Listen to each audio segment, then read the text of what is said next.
প্রাচীন শহর ভাগলপুরের ব্যস্ততার অনেক ওপরে একটি শান্ত টিলার ওপর দাঁড়িয়ে রয়েছে ইতিহাসের এক নীরব সাক্ষী। সামনে একসময় বয়ে যেত গঙ্গার অনন্ত ধারা।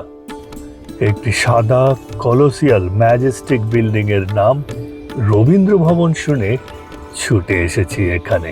বাঙালি তো, রবীন্দ্রনাথকে ইগনোর করতে পারি না, বরং অসম্ভব টান অনুভব করি তার নামে। আগে অ্যাংলো ইটালিয়ান স্টাইলে গড়া এই অসম্ভব সুন্দর বাড়িটিকে চোখ ভরে দেখে নাও, তারপর জানবো এর দেয়ালে লেখা ইতিহাস। ওই বড় বড় থামে কান পেতে শুনবো রবীন্দ্রনাথের কথা। বারান্দার রেলিংয়ে খুঁজবো তার আঙুলের ছাপ, আর এখানকার বাতাসে তার গান।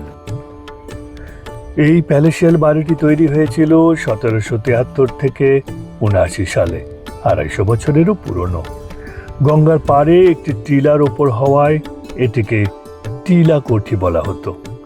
ব্রিটিশ শাসনকালে ভাগলপুরের প্রথম ডিস্ট্রিক্ট কালেক্টর অগাস্টাস ক্লেভেল্যান্ড বসবাস করেন এখানে।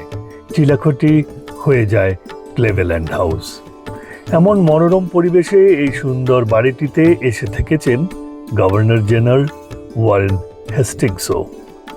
19 শতকের শেষ ভাগে কিশোর রবীন্দ্রনাথ তার পরিবারের সঙ্গে ভাগলপুর ভ্রমণে এসে এই বাড়িটি ও তার অবস্থান দেখে অভিভূত হন। যৌবনে আবার ফিরে এসেছেন ভাগলপুর, থেকেছেন এই টিলাকোঠিতে। উঁচু টিলার উঁচু বারান্দায় দাঁড়িয়ে সুবিস্তৃত গঙ্গার রূপ দেখেছেন। শীতল বাতাস তাকে ছন্দ জুগিয়েছে কবিতায়। কবি রবীন্দ্রনাথ শেষবার এসেছিলেন 1913 সালে নোবেল লাভের পর ভাগলপুর বঙ্গ সাহিত্য সম্মেলনে যোগ দিতে। থেকেছিলেন এই টিলাকোঠিতেই।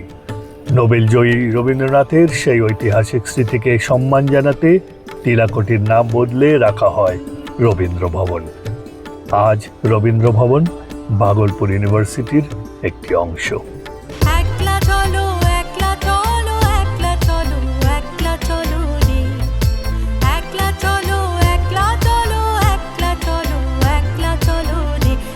তোর ডাক শুনে কেউ না আসে, তবে একলা চলো রে। যদি তোর ডাক শুনে